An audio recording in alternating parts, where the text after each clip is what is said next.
আবারও প্যাটিস বানিয়ে দেখাবো। এটা কিন্তু আরও বেশি সোজা উপায়ে বানানো যায় আর এত সহজে কেউ বানিয়ে দেখাবে না।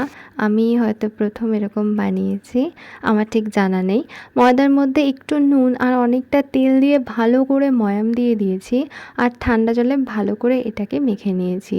আর ভেতরে স্টাফিংয়ের জন্য আমি আলুর একটা মশলা বানিয়েছি, একটু আদা, লঙ্কা কুচি, জিরে, লবণ, হলুদ আর একটু চিনি দিয়ে, আর একটু শুকনো মটরও দিয়েছি সেদ্ধ করে। লাস্টে দিয়েছি গরম মশলা। এরকম পাতলা করে বেলে নিয়েছি আটটা, ওর উপর একটু তেল ছড়িয়েছি, একটুখানি আমি কর্নফ্লাওয়ার ছড়িয়েছি, আপনারা চাইলে অ্যারারুট দিতে পারেন, তেলের জায়গায় মেল্টেড বাটার বা ঘিও দিতে পারেন। এরকমভাবে আস্তে আস্তে দেখলে আপনারা পেরে যাবেন লম্বা লম্বা করে কেটে মাঝখানে স্টাফিং দিয়ে এরকম আটকে দিয়ে এটাকে বেক করতে হবে এয়ার ফ্রায়ারে কিংবা ওভেনে 20 মিনিটের জন্য 180 ডিগ্রিতে। আপনারা চাইলে এটাকে না তেলের মধ্যেও ফ্রাই করতে পারেন, একদম একই রকম হবে।